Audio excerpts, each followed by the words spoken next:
وده لزوم اللذة والمزة. الله على الجمال بجد. وكل كمية الكفتة دي بصدر فرخة بس ايش في قلبك. بقول لك يا اشطر كتكوت، قول لي يا فرعون كبير صغير، هتحداكي تحدي مخيف مريب. ايه نوع التحدي؟ هتحداكي بصدر الفرخه دوت تعملي لنا بيهم 2 كيلو كفته فراخ مشويه على الفحم. بسيطة جدا وانا قابلت التحدي. يلا بينا. يلا بينا. اول حاجة بقى صلوا بينا على النبي. هنمسك بقى الصدر بتاعنا نخليه كده من الجلد ونقطعه لقطع مناسبة جدا عشان نفرموه في الكبة.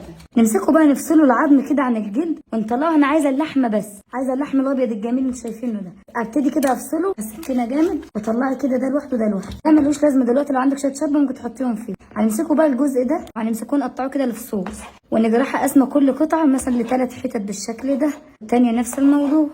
وبعد ما قطعناها بقى بالشكل ده نجيب البوله بتاعتنا وهننزل بقى بالفراخ ونقول بسم الله كده. نمسك بقى الليمونه بتاعتنا كده ونعصرها فوق الفراخ عشان احنا مسكناها بايدينا ولازم ايه تتغسل غسله بنت لذينه. شويه ملحون عشان هي ريقها ناشفه نسقسقوا لها شويه ميه. ايوه بالشكل ده. ونبدا تقليبه بسيطه كده ونركنوها بقى 5 دقايق. ومعانا بقى كوبايه برغل هننزل بيها هنا كده في البوله بتاعتنا وعليها كوبايه ميه ايا كان بقى، ميه بارده او ميه سخنه. هنركنوها لمده 10 دقايق على جنب. معانا بقى قرنين فلفل، واحد بارد واحد حامي، هنقطعهم بالشكل ده وبرده في قلب الكبه بتاعتنا. مش عايزه حامي دي براحتك. ومعانا كده شويه بصل برده هنقطعهم كده في الكبه. ممكن تحطي بصلتين تحطي اكتر زي ما انت عايزه، انت تقدري تتحكمي فيه براحتك. نجيب الراس بتاعتنا ونقول بسم الله ونضيفه.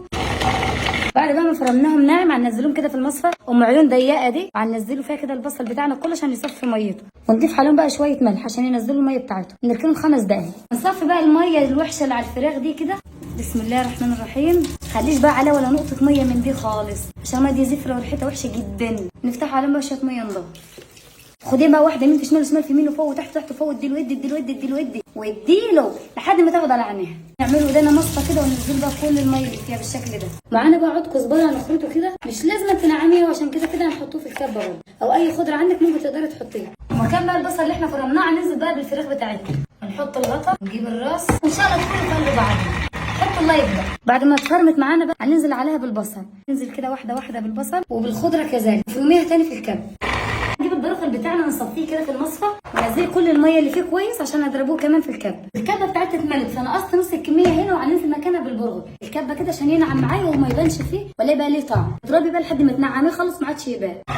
وبكده بقى الكميه تكون اتضاعفت معانا. ننزل بيها كده في قلب البوله بحيث بقى ان انت تعمليها بالشكل ده تتصبع معاكي زي ما انت شايفه بصوابع ممتازه. يلا نبهروها. اول حاجه معانا شويه فلفل اسمرين وشويه من بهارات الدجاج وشويه كزبور وشويه كمون وعليهم شويه ملحوم. ودعاكي بقى كده وافركي لحد ما توصل معاكي المنظر اللي انت شايفاه ده.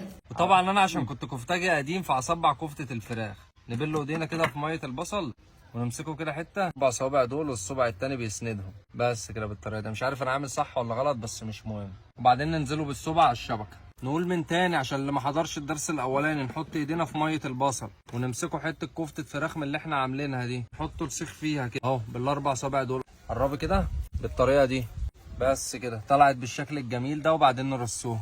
وبعد ما صبعنا كفتة الفراخ كلها بالشكل اللي انتوا شايفينه ده وري الناس بالشكل العظمه اللي انتوا شايفينه ده، هنروحوا جايين قافلينها وعلى النار وحاطينها عشان تستوي. بسم الله ما شاء الله. بصوا التكات والحركات. الله على الجمال بجد. ونهوى عليها شويه. دلوقتي هناكلوا احلى كفته فراخ مشويه على الفحم. يا صلاتك يا نبي.